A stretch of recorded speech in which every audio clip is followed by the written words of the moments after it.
सभी को नमस्कार। Oxygen containing functional group part 9 में आज अपन पढ़ेंगे कुछ औद्योगिक महत्व के एल्कोहल्स, मतलब ऐसे एल्कोहल्स जिनका उपयोग बड़े पैमाने पर किया जाता है, जैसे मेथेनॉल और एथेनॉल। इनमें अपन पढ़ेंगे कि इनका निर्माण कैसे किया जाता है, एल्कोहल का निर्माण कैसे करेंगे, इनके गुण कैसे हैं, इनके उपयोग क्या क्या हैं। ठीक है, तो ये सारी चीज़ें आज अपन इस वीडियो में पढ़ेंगे। तो देखिएगा, आज का टॉपिक है औद्योगिक महत्व के कुछ एल्कोहल्स।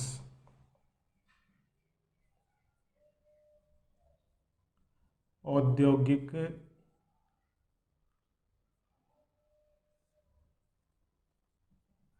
महत्व के कुछ एल्कोहल्स। दो प्रकार के अल्कोहल पढ़ेंगे अपन, मेथिल अल्कोहल और एथिल अल्कोहल। तो सबसे पहले अपन देखते हैं मेथेनॉल। ये तो IUPAC नाम हो गया इसका, सामान्य नाम क्या है? Methyl alcohol.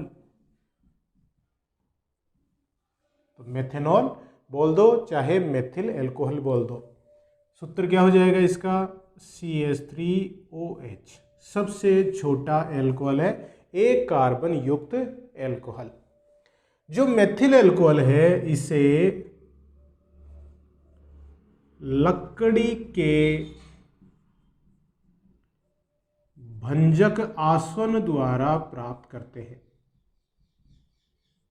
भंजक आसवन द्वारा प्राप्त करते हैं।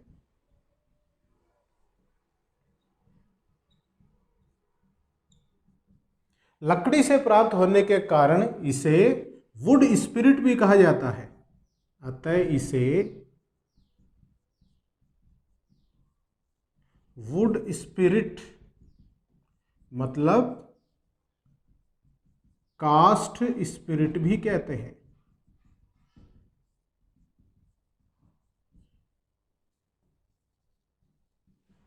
ये क्वेश्चन बहुत बार पूछा गया है कि वुड स्पिरिट क्या है, कास्ट स्पिरिट क्या है। तो क्या है? मेथिल अल्कोहल या मेथनॉल है, उसको वुड स्पिरिट या कास्ट स्पिरिट अपन कह सकते हैं।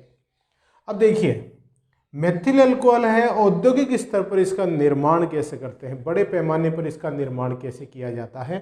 तो इसका निर्माण करते हैं अपन वाटर गैस से। तो इंडस्ट्रियल मेथड है जो इसके निर्माण की, वो देखिएगा, इंडस्ट्रियल मेथड किससे करते हैं निर्माण? From water gas. आपको देखिए, सिर्फ मेथेनॉल का निर्माण ही नहीं सीखना है, बीच बीच में जो चीज़ें आती हैं उनको भी ध्यान में रखना है। आप यहाँ ये भी सीखेंगे वाटर गैस क्या होता है। वाटर गैस होता है CO+H2, कार्बन मोनोऑक्साइड और हाइड्रोजन गैस के मिश्रण को वाटर गैस कहते हैं, और इसका नाम भाप अंगार गैस है हिंदी में। भाप अंगार गैस हिंदी में अगर आप इसको बोलें तो वाटर गैस से अपन मेथेनॉल का निर्माण करेंगे। कैसे करेंगे देखिएगा,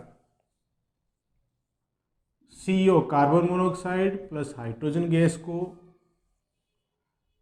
कॉपर के ऑक्साइड, जिंक के ऑक्साइड और क्रोमियम के ऑक्साइड उत्प्रेरकों पर 573 केल्विन तापमान और 200 वायुमंडलीय दाब की उपस्थिति में अगर प्रवाहित करेंगे तो मेथेनॉल का निर्माण होता है। यहाँ पे हाइड्रोजन कितने लग गए?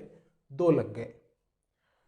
तो देखिएगा, उच्च तापमान जो अपन ने यहाँ पे लिया है 573 केल्विन, उच्च दाब जो अपन ने यहाँ पे लिया है 200 वायुमंडल। इन तापमान और दाब की उपस्थिति में वाटर गैस को, मतलब कार्बन मोनोऑक्साइड और हाइड्रोजन गैस के मिश्रण को अगर कॉपर, जिंक और क्रोमियम के ऑक्साइड पर प्रवाहित करेंगे तो मेथेनॉल का निर्माण होता है। तो इस तरह से अपन औद्योगिक स्तर पर मेथेनॉल का निर्माण करते हैं। अब देखिए इसके गुण क्या हैं। मेथेनॉल देखा हुआ है क्या सबका? प्रयोगशाला में जहाँ पर गर्म करने के लिए गैस लैंप नहीं होते हैं। वहाँ पे देखिए छोटे छोटे स्पिरिट लैंप काम में लिए जाते हैं। उनमें जो स्पिरिट अपन डालते हैं वो मेथनॉल ही होता है। तो देखिए इसका गुण क्या है, ये रंगहीन, वाष्पशील द्रव होता है।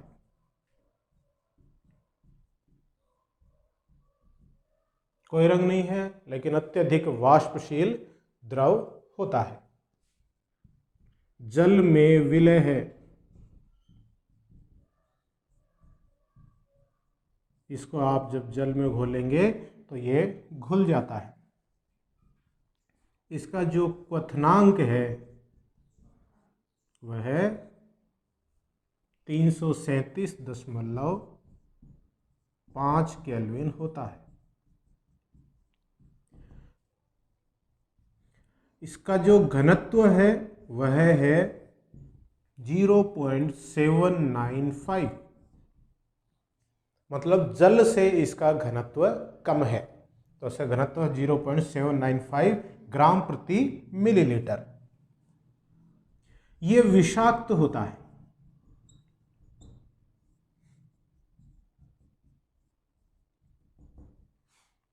विषैला है, अगर इसका सेवन कर लिया जाए तो ये बहुत ज़्यादा हानिकारक है। कम मात्रा में सेवन कर लेने से केंद्रीय तंत्रिका तंत्र पर इसका बहुत बुरा प्रभाव पड़ता है, आंखें खराब हो सकती हैं, अंधापन आ सकता है। और ज़्यादा मात्रा में अगर इसका सेवन कर लिया जाए तो मृत्यु तक हो सकती है। ऐसा क्यों होता है, देखिएगा, ये जो मेथनॉल है ये शरीर में जाके ऑक्सीकृत होकर पहले बनाता है फॉर्मेल्डिहाइड, SCHO, फॉर्मेल्डिहाइड बनाता है। और फॉर्मेल्डिहाइड फिर ऑक्सीकृत होकर बनाता है FeOOH, formic acid. Formic acid का निर्माण कर लेता है। फॉर्मिक एसिड है ये बहुत ही डेंजरस होता है शरीर के लिए। देखिए लाल चींटी में ये फॉर्मिक एसिड पाया जाता है, लाल या भूरे रंग की चींटी जो काट लेती है तो कितना दर्द होता है, कितना बड़ा लाल लाल चकत्ता बन जाता है स्किन पे। तो छोटी सी चींटी के काटने से ही इतना बड़ा लाल चकत्ता बन रहा है। तो ज़्यादा मात्रा में अगर इसका सेवन कर लिया जाए तो ये कितना खतरनाक होगा। तो देखिए इस तरह से इसके ऑक्सीकरण से जो फॉर्मिक एसिड बन रहा है उसके कारण अंधापन या मृत्यु तक होती है।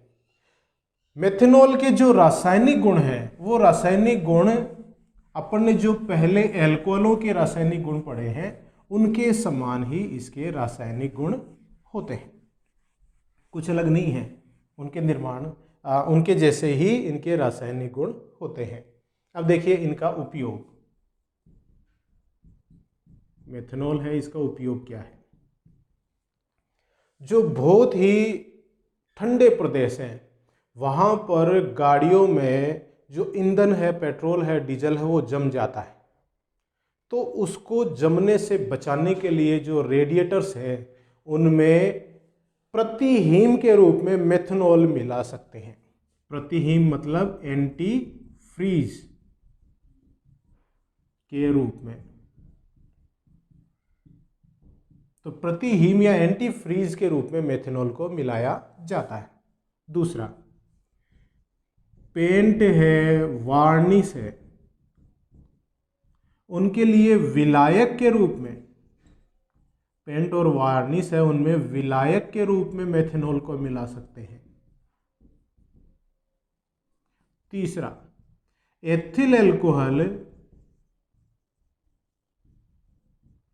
के डीनेचुरेशन मतलब विकृतीकरण में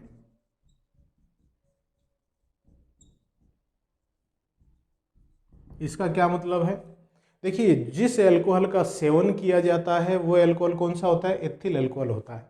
और प्रयोगशाला में अपन जानते हैं एथिल अल्कोहल बहुत इंपॉर्टेंट है। तो प्रयोगशाला में जो अपन एथिल अल्कोहल काम में लेते हैं वो कोई सेवन ना कर ले इसलिए उसको विकृतीकृत किया जाता है, पीने से अयोग्य बनाया जाता है। तो उसके लिए क्या करते हैं, एथिल अल्कोहल में कुछ मात्रा में मेथिल अल्कोहल मिला देते हैं ताकि वो पीने योग्य ना रहे। इसे कहते हैं denaturation of alcohol. Ethyl alcohol के विकृतीकरण में अपन इसको काम में ले सकते हैं। चौथा देखिए, कुछ कार्बनिक यौगिकों के निर्माण में, कार्बनिक यौगिकों के निर्माण में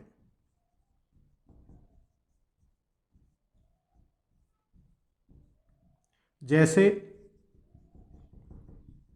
इससे आप फॉर्मेल्डिहाइड बना सकते हैं। SCHO क्या है? फॉर्मेल्डिहाइड। इससे आप CH3I आयोडोमीथेन बना सकते हैं और बहुत से प्रकार के यौगिक इससे आप बना सकते हैं। तो ये है औद्योगिक महत्व का पहला एल्कोहल, मेथेनॉल या मेथिल एल्कोहल। दूसरे प्रकार का औद्योगिक महत्व का एल्कोहल है एथिल एल्कोहल, जिसका महत्व बहुत ही ज़्यादा है। देखिए अपन देखते हैं कि एथिल एल्कोहल का निर्माण कैसे करते हैं, क्या क्या उसके उपयोग हैं। दूसरा जो महत्वपूर्ण एल्कोहल है वो है एथिल एल्कोहल। एथिल एल्कोहल जिसे एथेनॉल भी कहते हैं। या UPSC नाम हो गया और ये सामान्य नाम हो गया।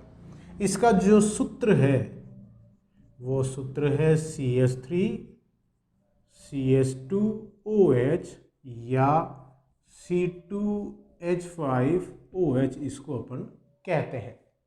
अब जो एथिल अल्कोहल है उसको खाद्य पदार्थों से मुख्यतः प्राप्त किया जाता है। खाद्य पदार्थों से प्राप्त करने के कारण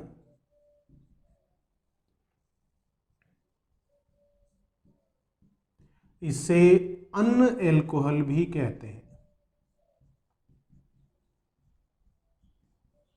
तो अन्न एल्कोहल मतलब अनाज से प्राप्त होने वाला एल्कोहल कौन सा एल्कोहल है? एथिल एल्कोहल है। जिस एल्कोहल का सेवन किया जाता है वो एथिल एल्कोहल ही है। तो एथिल एल्कोहल का सेवन किया जाता है।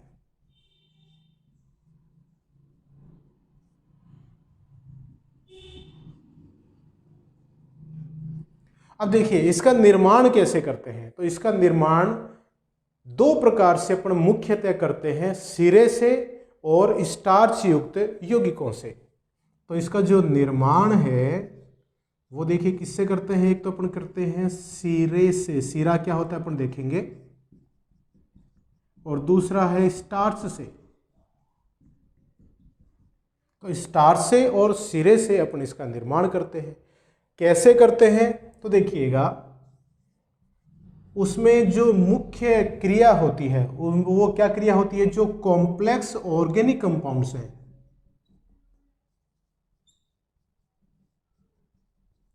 जटिल कार्बनिक यौगिक कुछ एंजाइमों की उपस्थिति में सिंपल ऑर्गेनिक कंपाउंड्स में टूटते हैं।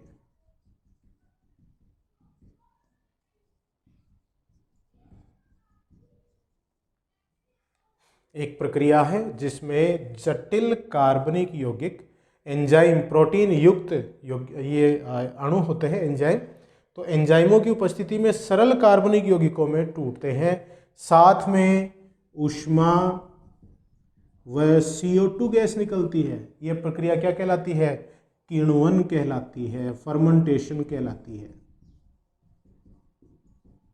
फर्मेंटेशन या किण्वन कहते हैं।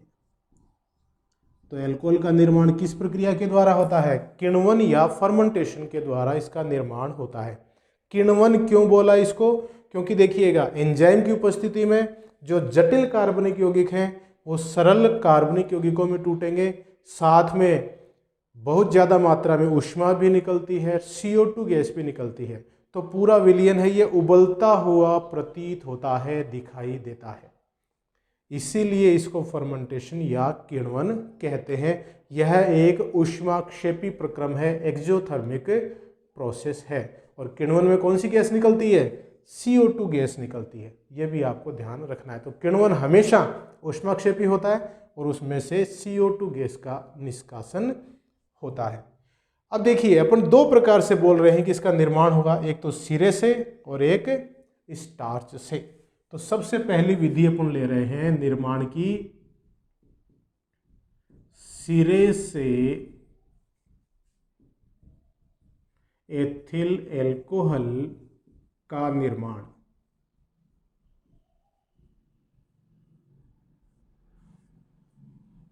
कैसे करेंगे? सबसे पहले देखिए अपन शीरा क्या होता है। चीनी अपन कहाँ से प्राप्त करते हैं? जो खाने वाली चीनी होती है उसको प्राप्त करते हैं अपन गन्ने से या चुकंदर से। तो गन्ने के रस या चुकंदर के रस से जो शर्करा है उसके क्रिस्टल प्राप्त कर लेने के बाद, क्रिस्टलों को पृथक कर लेने के बाद पीछे एक गाढ़े लाल भूरे रंग का द्रव बचता है। चीनी पृथक कर लेने के बाद ये जो गाढ़ा लाल भूरे रंग का द्रव है इसी को अपन क्या कहते हैं? सीरा कहते हैं। तो सीरा कहाँ से मिलता है? गन्ने या चुकंदर से। इस सिरे में क्या क्या होता है? इसमें शर्करा होती है, इसमें ग्लूकोज होता है और फ्रक्टोज होता है। इन सब का मिश्रण होता है सिरे में। तो कई स्टेप्स में अपन इस सिरे से एथिल अल्कोहल प्राप्त करते हैं या बनाते हैं। तो सिरा समझ गए क्या होता है? तो सिरा होता है गन्ने या चुकंदर से जो चीनी प्राप्त कर लेते हैं, पृथक कर लेते हैं, पीछे जो गाढ़े लाल भूरे रंग का द्रव बचता है उसी को अपन सिरा कहते हैं। अब देखिए कैसे कैसे करेंगे। सबसे पहला मतलब जो अपन सीरा है उससे एथिल अल्कोहल कैसे प्राप्त करेंगे, उसके कई स्टेप हैं। पहला स्टेप तनुकरण। तनुकरण देखिए कैसे करेंगे। एक आयतन सीरा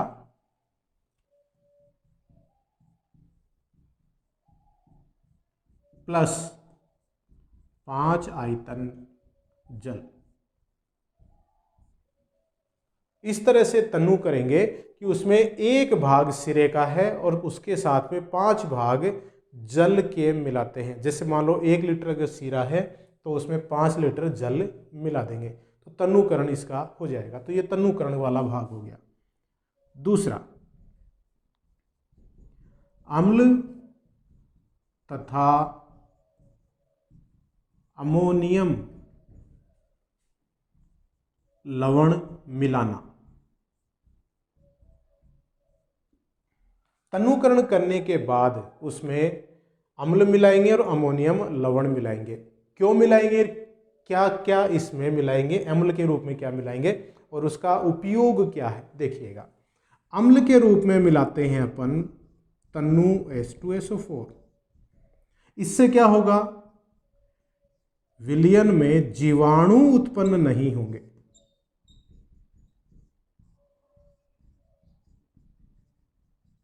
जीवाणु उत्पन्न नहीं होते हैं।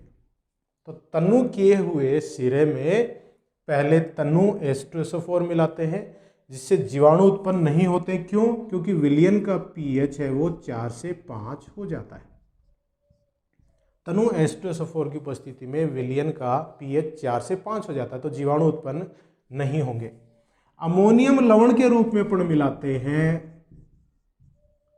अमोनियम सल्फेट या अमोनियम फास्फेट। अमोनियम लवण के रूप में अपन 2 प्रकार के लवण मिला सकते हैं, अमोनियम सल्फेट और अमोनियम फास्फेट। ये क्यों मिलाए जाते हैं? क्योंकि ये जो अमोनियम लवण है ये खमीर के लिए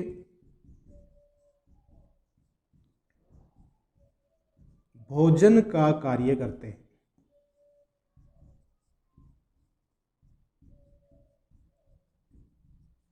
जो अपन आगे किण्वन के लिए खमीर मिलाएंगे उस खमीर के लिए ये जो अमोनियम लवण है ये भोजन की तरह प्रयुक्त होते हैं, भोजन की तरह कार्य करते हैं।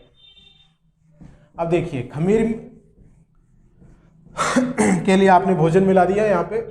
नेक्स्ट स्टेप देखिए क्या होगा, खमीर मिलाना।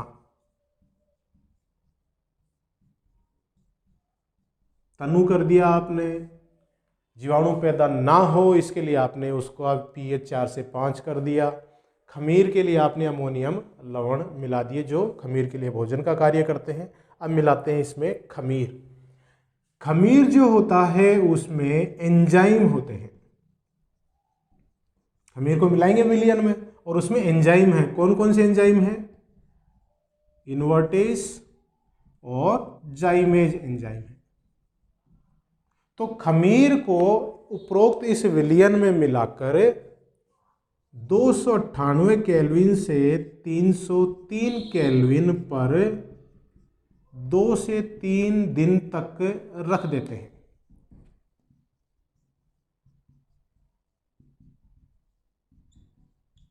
टेम्परेचर है 25 से 30 डिग्री सेंटीग्रेड है और आपने ये खमीर मिला दिया। खमीर में इन्वर्टेज एंजाइम है और जाइमेज एंजाइम है और तापमान क्या रखा आपने, 298 केल्विन से 303 केल्विन रखा और उसको फिर 2 से 3 दिन तक रख देते हैं।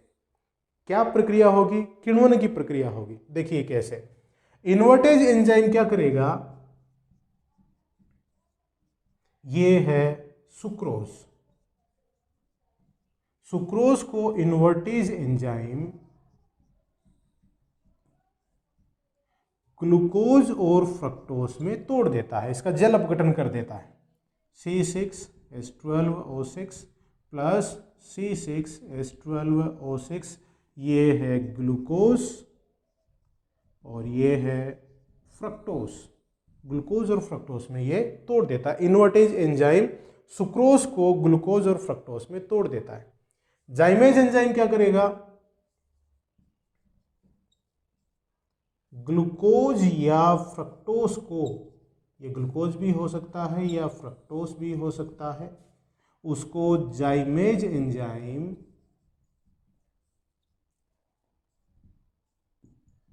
एथिल एल्कोहल में परिवर्तित कर देता है और साथ में CO2 गैस का निष्कासन होता है। यह है एथेनॉल। तो जाइमेज एंजाइम क्या करता है, फर्मेंटेशन करता है, किण्वन करता है और देखिए ऊष्मा निकलती है, साथ में CO2 गैस का निष्कासन होता है। तो इस तरह से आपने खमीर मिलाया, इतने तापमान पे 2-3 दिन तक रखा तो उसमें एल्कोहल बन गया, एथेनॉल का निर्माण हो गया। यहाँ से जो एल्कोहल बना उसमें 10 से 15% तक ही एल्कोहल होता है। ये जो विलियन है ना, इस विलियन में 10 से 15% एल्कोहल होता है, इसे वाश कहते हैं। जो वाश प्राप्त हुआ, यहां से देखिए जो विलियन प्राप्त होगा, एल्कोहल बना, इसमें 10 से 15% एथिल एल्कोहल होता है, इसे वाश कहते हैं। अब शुद्ध एल्कोहल प्राप्त करने के लिए क्या करें, या ज्यादा सांद्रता वाला एथिल एल्कोहल प्राप्त करने के लिए नेक्स्ट स्टेप क्या है, इस वाश का आसवन करते हैं।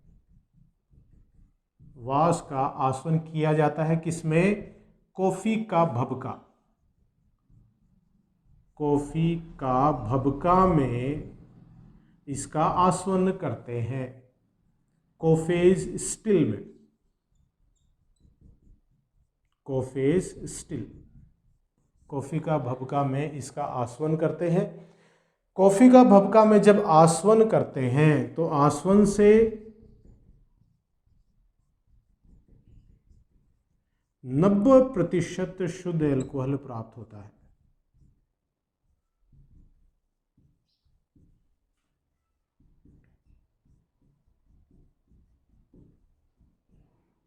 पुनः प्रभाजी आसवन करेंगे,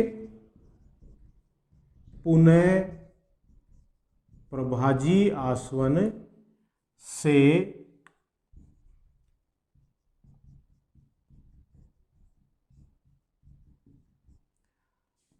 95.5% एथिल एल्कोहल प्लस 4.5% जल का विलयन प्राप्त होता है। इसे परिशोधित स्पिरिट कहते हैं।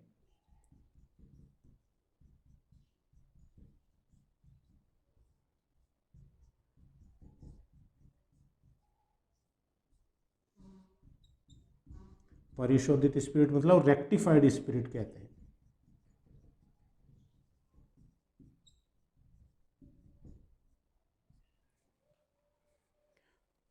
ये है परिशोधित स्पिरिट या रेक्टिफाइड स्पिरिट इसको कहते हैं। तो इस तरह से ये 95.5% शुद्ध एल्कोहल प्राप्त हुआ।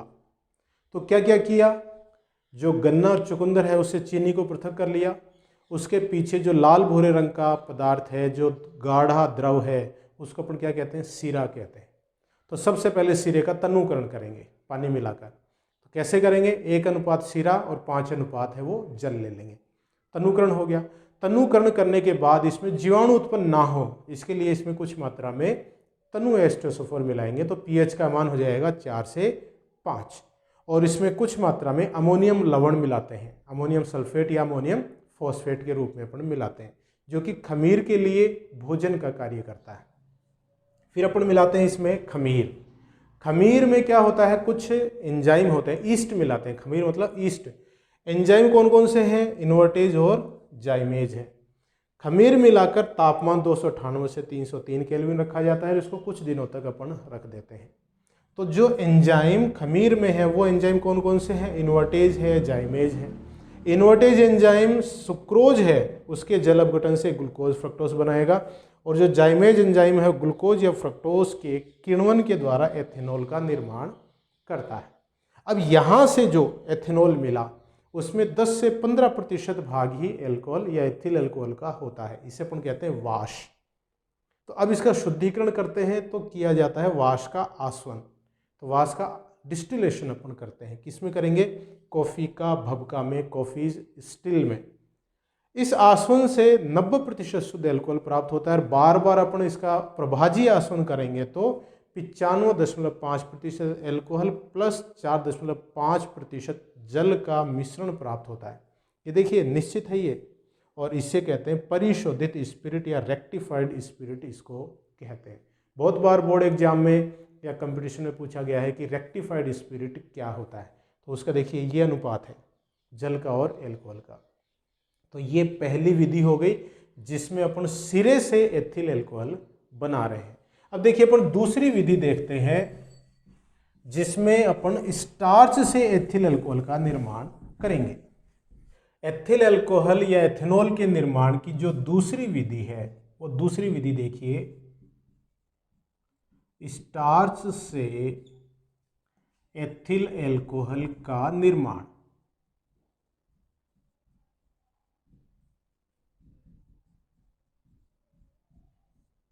स्टार्च से अपन किस प्रकार से एथिल अल्कोहल बनाएंगे। तो देखिए स्टार्च के मुख्य सोर्स क्या है, पहले वो देख लें अपन। स्टार्च के सोर्सेस, स्टार्च मुख्यतः कहाँ कहाँ से मिलता है, मुख्य स्रोत कौन कौन से अन्न हैं जिनमें स्टार्च पाया जाता है। तो गेहूं, जौ, मक्का, चावल, आलू इत्यादि। तो देखिए गेहूं, जौ, मक्का, चावल, आलू, इनमें काफ़ी मात्रा में स्टार्च पाया जाता है। ये खाद्य पदार्थ जो अपन दैनिक जीवन में काम में लेते हैं, इनमें कार्बोहाइड्रेट स्टार्च पाया जाता है। इनसे अपन कैसे एल्कोहल का निर्माण करते हैं, देखिए उसके कई स्टेप हैं। उसका पहला स्टेप है सैकरीकरण।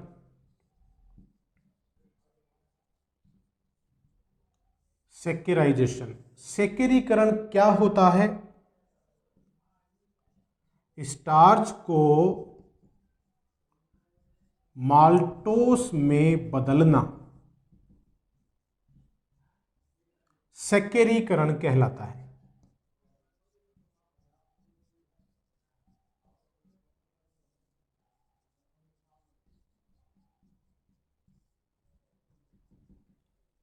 स्टार्च को माल्टोस में बदलना सैकरीकरण कहलाता है।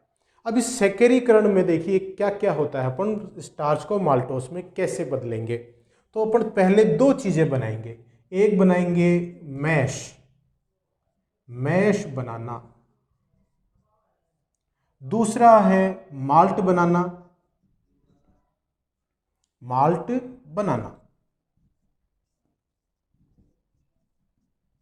कैसे बनाएंगे देखेंगे अपन। फिर मैश को माल्ट के साथ मिला देंगे और क्या बनाएंगे, माल्टोस का विलियन बनाएंगे। और इस माल्टोस के विलियन को क्या कहते हैं, वर्ट कहते हैं। माल्टोस के इस विलियन को वर्ट कहा जाता है। क्लियर है चीज, ठीक है। अब देखिए मैश कैसे बनेगा और माल्ट कैसे बनेगा। सबसे पहले अपन सैकरीकरण के दो पद हैं ये, मैश बनाना और माल्ट बनाना। तो सबसे पहले अपन देख रहे हैं मैश बनाना।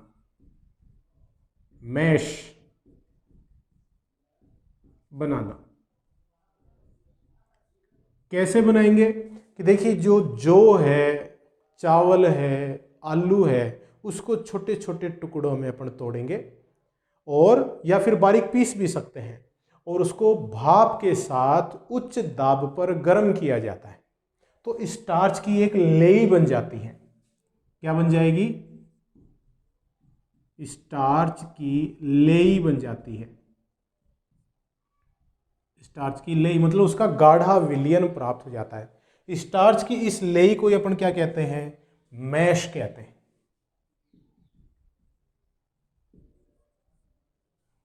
ठीक है, उच्च दाब और उस ताप पर अपन ये जो अपन ने लिया था ना, चावल, आलू, गेहूं, जौ, मक्का, इसके पाउडर को अपन गर्म करेंगे तो एक लेई, गाढ़ा विलियन प्राप्त हो जाता है जिसमें काफ़ी मात्रा में स्टार्च होता है। इसी को अपन क्या कहते हैं, मैश कहते हैं। तो मैश तैयार हो गया। ठीक है, अब क्या बनाना है अपने को, माल्ट बनाना है। ये जो होता है, जो में एक बहुत ही इंपॉर्टेंट एंजाइम पाया जाता है जिसे अपन कहते हैं डायस्टेज एंजाइम। डायस्टेज एंजाइम का अच्छा सोर्स है।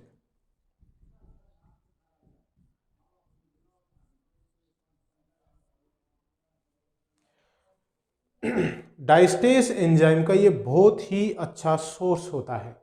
लेकिन अगर जौ को अंकुरित कर लिया जाए तो अंकुरित जोत और भी अच्छा सोर्स हो जाता है डायस्टेज एंजाइम का। इस अंकुरित जौ को ही क्या कहते हैं, माल्ट कहते हैं।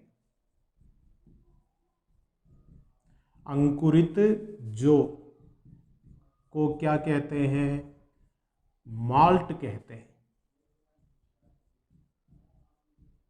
अब जौ को अंकुरित कैसे किया जाएगा कि 288 केल्विन तापमान पर अंधेरे कमरे में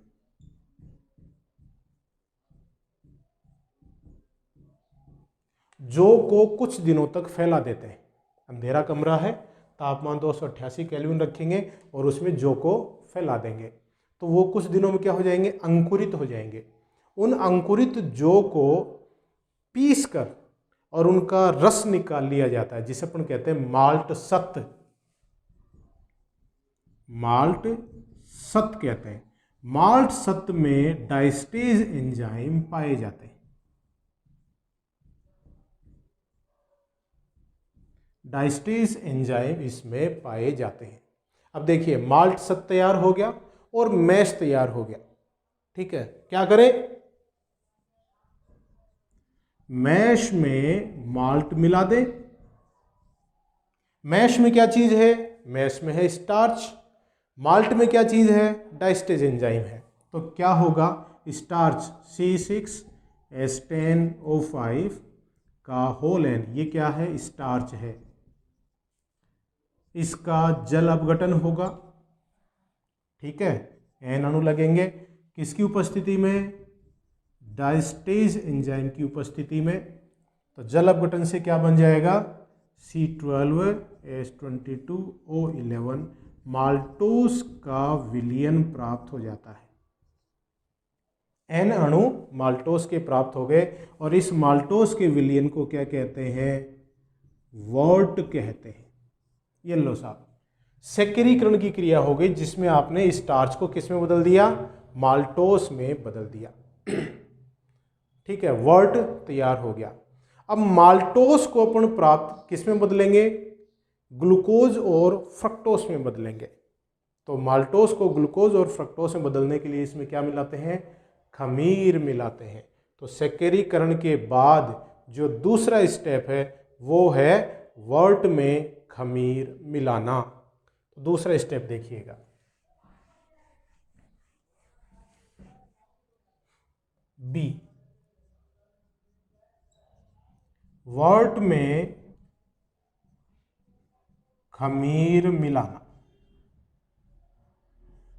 जो खमीर है उसमें बहुत से प्रकार के एंजाइम पाए जाते हैं। उन एंजाइमों में एक है माल्टेस और जाइमेज, जो इस क्रिया में काम में आएंगे। माल्टेस एंजाइम है वो माल्टोस को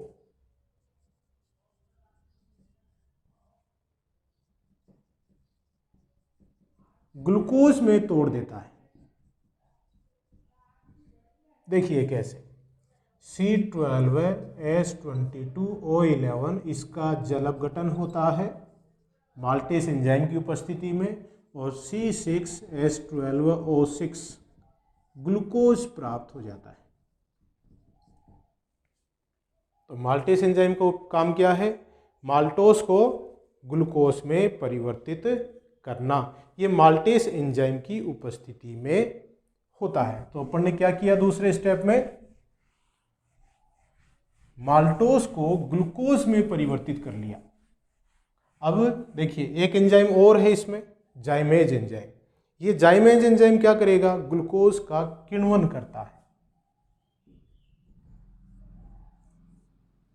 ग्लूकोज जाइमेज एंजाइम की उपस्थिति में C2H5OH प्लस CO2 में टूट जाता है। 2C2H5OH plus CO2 ethyl alcohol बन गया, CO2 गैस निकल गई।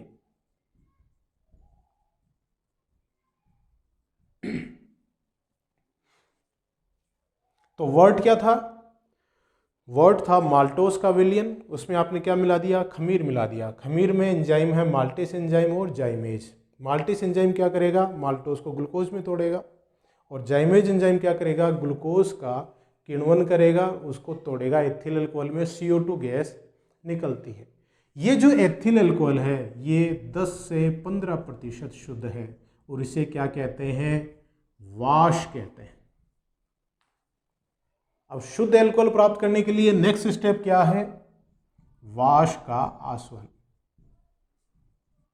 किसमें करें,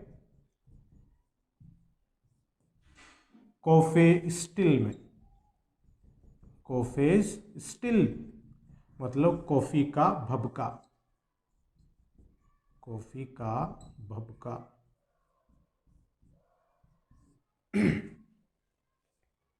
ठीक है, तो वाश का आसवन किया जाता है कॉफेज स्टिल में या कॉफी का भभका में, इसका आसवन करते हैं, और उससे अपने को मिलेगा 95.5% एथिल अल्कोहल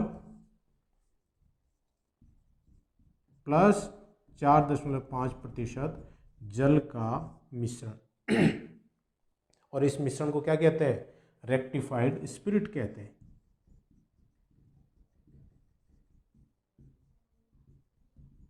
रेक्टिफाइड स्पिरिट मतलब परिशोधित स्पिरिट।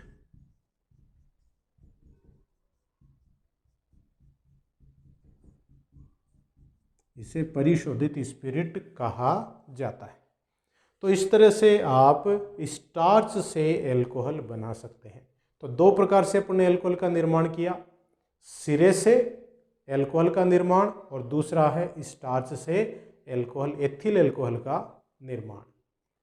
ठीक है ना। अब देखिए जो एथिल अल्कोहल है वो कई नामों से अपन जानते हैं। वो कई नाम क्या क्या है उसके बारे में भी बहुत बार विभिन्न कॉम्पिटिशन्स में या एग्जाम्स में पूछा जाता है।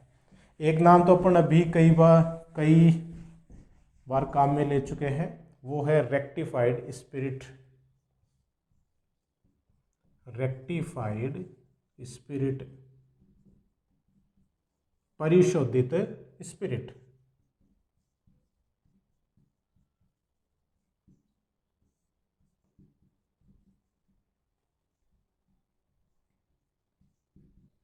परिशोधित स्पिरिट क्या होता है? देखिए आपके सामने लिखा हुआ है 95.5% एथिल अल्कोहल प्लस 4.5% इसमें जल होता है, और ये एक स्थिर क्वाथी मिश्रण है। मतलब इस जल को और एल्कोहल को आप प्रभाजी आसवन विधि के द्वारा पृथक नहीं कर पाएंगे, और इसका जो क्वथनांक होता है इस विलयन का वो निश्चित है, और वो है 351.3 केल्विन। ये इसका क्वथनांक होता है। इसे अपन परिशोधित स्पिरिट कहते हैं। एक होता है एब्सोल्यूट एल्कोहल। ये क्या होता है?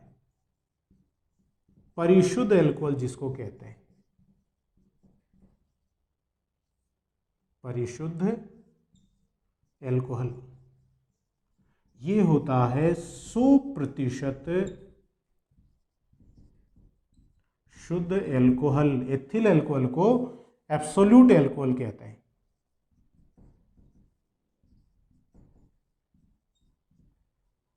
एब्सोल्यूट एल्कोहल परिशुद्ध एल्कोहल है। 100% शुद्ध एथिल एल्कोहल को ही अपन एब्सोल्यूट एल्कोहल कहते हैं।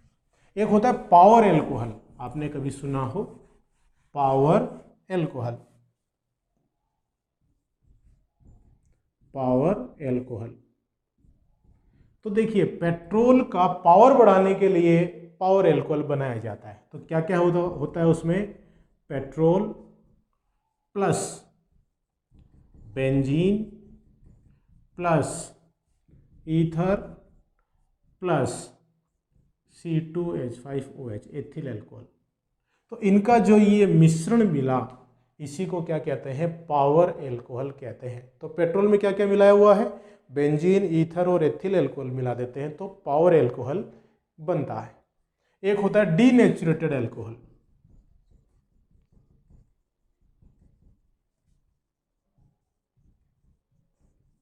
विकृतीकृत एल्कोहल जिसको अपन कहते हैं, विकृतीकृत एल्कोहल। ये क्या होता है कि जो एथिल एल्कोहल है उसे पीने के अयोग्य बनाने के लिए इसमें कुछ मात्रा में मेथिल एल्कोहल मिला देते हैं, मेथनॉल मिला देते हैं।